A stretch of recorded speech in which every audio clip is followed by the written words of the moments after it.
Jean-Philippe Dugouin-Clément, bonjour. Bonjour. Et bienvenue. Question simple, êtes-vous toujours engagé aux côtés de Valérie Pécresse ou êtes-vous, vous aussi, tenté de soutenir Emmanuel Macron? Non, je suis toujours engagé aux côtés de Valérie Pécresse. Bon, parce que ce matin, on apprend que Natacha Bouchard, la maire de Calais, après Éric Woerth, le maire de Chantilly, enfin l'ancien maire, en attendant Jean-Pierre Raffarin, dit-on. Enfin bref, les départs se multiplient de cette droite modérée vers le président sortant. Jusqu'où cette hémorragie ? L'histoire le dira. La réalité des campagnes électorales, on en connaît depuis des années, des allers-retours, des départs, des arrivées. Ça fait partie du jeu politique. Bon, cette campagne présidentielle ne dépareille pas de ce point de vue-là.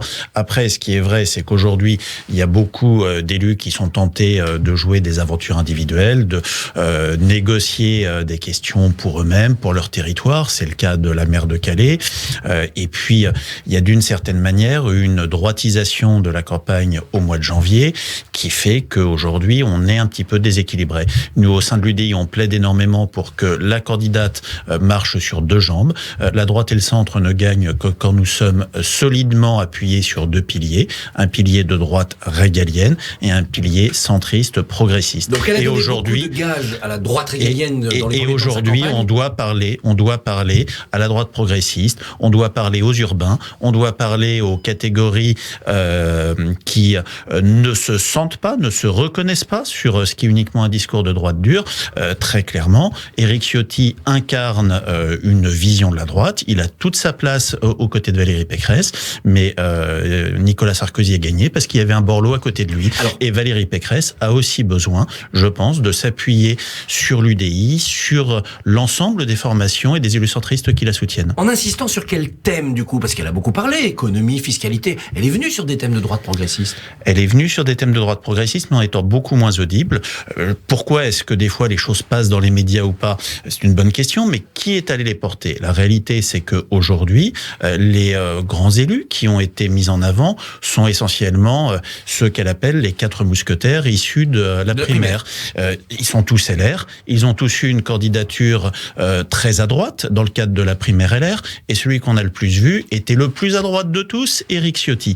Moi, je pense qu'aujourd'hui, on a besoin, pour parler à l'ensemble des Français, pour parler à l'ensemble de notre famille politique, d'élargir. L'UDI, le Nouveau Centre, d'autres formations politiques ont rejoint le 22 janvier Valérie Pécresse. Je pense qu'aujourd'hui, il faut qu'il y ait des porte-paroles, qu'il y ait des élus sortis de ces formations politiques qui soient aussi en situation d'être mis en avant. Vous savez, on est des formations politiques qui, sur l'Europe, sur la décentralisation, sur l'environnement, sur les questions sociétales et sociales, sur la question du logement ou de l'aménagement, avons des propositions très fortes, et il faut qu'on arrive à élargir le spectre. Et ça commence dès dimanche avec le meeting à Paris, le grand meeting au Zénith. Elle doit faire cette inflexion à ce moment-là? Elle doit le faire le plus vite possible et elle doit surtout avoir un discours équilibré. Encore une fois, Nicolas Sarkozy, comme Jacques Chirac, ont gagné une élection présidentielle parce qu'ils parlaient à l'ensemble du spectre de la droite et du centre. Eh ben Nicolas Sarkozy, ça tombe bien, il rencontre Valérie Pécresse ce matin pour essayer de dissiper peut-être certains troubles. Que vont-ils se dire? Qu'attendez-vous, vous, d'une telle rencontre? Écoutez, je crois que c'est un secret de polichinelle. Nicolas Sarkozy, pour l'instant, ne souhaite pas encore prendre position publiquement. Je pense qu'ils vont échanger sur la façon de mener la campagne, la façon dont l'ancien président voit cette campagne présidentielle, voit les axes de candidature de Valérie Pécresse. Bon, ils vont échanger là-dessus, mais je ne suis pas petite souris. Oui, mais est-ce qu'une candidate de 2022 doit écouter les conseils d'un vainqueur de 2007? L'expérience des uns n'a jamais servi aux autres. Pour autant, je pense qu'on s'enrichit toujours à écouter ces anciens. Il y a eu une polémique aussi sur son directeur de campagne, Patrick Stefanini. C'est un loser, a dit Rachida Dati. Est-ce qu'il faut en changer? Parce qu'en effet, il était directeur de campagne, lui, de Jacques Chirac, en 95. C'est peut-être pas l'homme de la modernité. Vous savez, à 2 mois d'une élection, vous ne changez plus votre équipe. On va avec jusqu'au bout et puis on voit. Je pense qu'à 2 mois d'une élection, vous ne changez plus votre équipe. Après ce type de polémique, Patrick Stefanini et Rachida Dati ont eu des échanges très durs. C'est des échanges qui très clairement ne servent pas la candidate. Et ça vient des polémiques du passé ? Ça vient des polémiques du passé, ça en crée aujourd'hui, ça peut en créer demain. Moi, je pense que chacun gagnerait à calmer les choses, à calmer le jeu. La question est de savoir, pour tous, qui est-ce qu'il souhaite avoir à l'Élysée le 24 avril. Au-delà du fond, comme vous l'avez expliqué, marcher sur ses deux jambes, il y a aussi un reproche qui est fait à Valérie Pécresse, c'est le manque d'incarnation. La dimension présidentielle, on sait, c'est quelque chose de spécial. Et Nicolas Sarkozy l'avait saisi. C'est aussi un conseil que vous lui donneriez, soigner cette incarnation ? C'est ce qu'il dit, c'était ce que disait Rachida Dati et qu'a extrêmement mal pris Patrick Stefanini.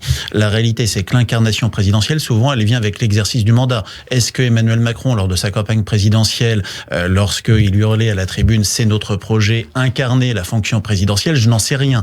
La réalité, c'est qu'il a pris une dimension présidentielle en exerçant le mandat. Nicolas Sarkozy a pris une dimension présidentielle en exerçant le mandat. Et je pense que si Valérie Pécresse a la chance d'arriver à l'Élysée, elle incarnera ce mandat. L'un des enjeux de Valérie Pécresse, c'est de récupérer ses électeurs qui ont voté François Fillon au premier tour en 2017, qui au second tour ont voté Emmanuel Macron, et ils sont restés avec Emmanuel Macron. Ils sont disponibles. Quel type de message faut-il leur envoyer ? Je pense que ces électeurs-là, on ne les récupérera pas uniquement avec un discours sur un Guantanamo à la française, avec la création de murs aux frontières. On les récupérera si on est capable d'avoir un discours progressiste, un discours qui donne confiance, un discours optimiste, un discours qui permette de se projeter dans l'avenir. On a aujourd'hui 30% de l'électorat de François Fillon qui vote Emmanuel Macron. On a énormément, d'ailleurs pas du DI, mais beaucoup de LR qui sont partis chez Emmanuel Macron. Tous les transfuges... C'est entre 18 et 25 en effet selon les sondages. Mais on est sur une frange d'électorat qu'on ne récupérera qu'avec un discours qui croit en l'avenir. On est sur un électorat plutôt urbain et cet électorat-là, très clairement, on ne le récupérera pas avec certains discours très droitiers qui ont pu être tenus. On le récupérera si on est capable d'avoir une campagne équilibrée, si on est capable de marcher sur nos deux jambes. Et il ne suffit pas d'attaquer le bilan d'Emmanuel Macron, il faut proposer vraiment quelque chose d'avenir. Vous n'êtes pas élu sur la critique des autres. Vous êtes élu sur ce que vous proposez. Vous êtes élu sur ce que vous incarnez. Vous êtes élu sur ce que vous avez envie de faire. Vous savez, un bilan, parfois ça peut faire perdre une élection, mais c'est pas ça qui vous fait gagner. La présence dans le programme de Valérie Pécresse d'un ambitieux chantier de réforme de l'État, avec beaucoup de postes de fonctionnaires en moins. Est-ce que c'est un atout pour aller chercher cet électorat, ou est-ce qu'au contraire on se dit, un peu comme à l'époque de François Fillon, ça rend plus impopulaire qu'efficace ? C'est une volonté de restructurer l'État, je pense, à laquelle nous ne couperons pas. L'État a besoin aujourd'hui d'être restructuré. On est dans un des États les plus lourds, les plus pénibles, les plus durs à bouger. Aujourd'hui, l'État est un paquebot. On le voit sur les collectivités, on le voit sur les entreprises. On est dans une complexité totale. Les procédures sont longues. L'acte de construire en France, ça va être 6-7 ans. Quand vous allez en Chine, c'est 3 ans. Enfin, on est dans un pays qui est devenu totalement immobile du fait du poids de l'État, du poids de ses normes. Effectivement, il faut dénormer, il faut simplifier, il faut faire confiance, il faut croire en l'avenir. Croire en l'avenir, c'est ce qu'a voulu dire hier Emmanuel Macron en parlant de sa stratégie nucléaire. Il lance 6 réacteurs EPR nouvelle génération, 14 même si c'est possible, il prolonge les centrales existantes. Est-ce que vous approuvez ce plan nucléaire d'Emmanuel Macron ? Il vient bien tard. C'est quand même extrêmement curieux, après avoir été élu sur la fermeture de Fessenheim, sur la réduction drastique de la part du nucléaire, de relancer à 2 mois du terme de son mandat, après 5 ans d'exercice du pouvoir, une politique énergétique sur la base du nucléaire. Après, effectivement, nous considérons avec Valérie Pécresse, nous considérons à l'UDI que le nucléaire est la seule énergie décarbonée qui nous assure, qui plus est, une indépendance énergétique française, alors que nous n'avons pas de richesse énergétique naturelle, et nous considérons que le nucléaire doit être un des atouts de la France. Pas uniquement le nucléaire, parce que on doit marcher là encore sur 2 jambes, on doit développer massivement les énergies renouvelables, mais on ne peut pas se passer du nucléaire. En plus, on a un secteur d'excellence industrielle. Quand on parle de réindustrialiser le pays, eh bien c'est quelque chose sur lequel on ne doit pas se désarmer. C'est une bonne chose qu'Emmanuel Macron vienne dessus, mais en tout cas, il ne l'aura pas fait sur son premier quinquennat. Est-ce que l'on a encore cette excellence ? Flamanville n'arrive pas à boucler son chantier. On a l'impression qu'EDF est un bateau ivre. La réalité, c'est que ça fait bientôt 40 ans qu'on n'a pas construit de centrale nucléaire. On a eu effectivement l'EPR avec toutes les difficultés qu'on connaît, mais on a besoin aujourd'hui de réinvestir, de reprendre de l'expérience, de reprendre du savoir-faire. C'est aussi une question pour la France de pouvoir exporter son savoir. C'est une question pour la France de poids en termes de politique internationale. Et on doit réinvestir sur ce qu'était une filière d'excellence française. Vous parlez du renouvelable, mais le président freine, lui, la politique d'implantation des éoliennes terrestres. Est-ce qu'il a raison, parce qu'il y a des protestations au nom de la protection des paysages, ou est-ce qu'il a tort? Bon, les éoliennes terrestres, on commence à avoir fait le plein, et c'est pas forcément l'alpha et l'oméga du renouvelable.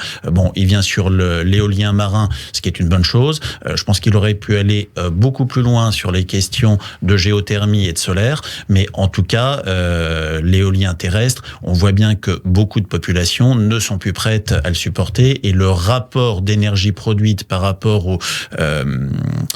aux inconvénients esthétiques environnementaux sont réels.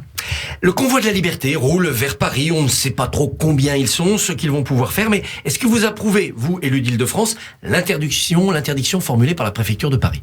Oui, parce que les Français, les Franciliens, Paris n'ont pas à être pris en otage. Toutes les revendications peuvent être audibles, quelles qu'elles soient, quelle qu'en soit la nature, mais cette culture de prendre en otage, de bloquer, de casser, de paralyser, c'est quelque chose qui devient absolument insupportable. Le pass sanitaire devrait être levé, sans doute avant le printemps, fin mars, début avril. Tiens, ça tombe bien, cette fin du pass vaccinal, juste avant le premier tour?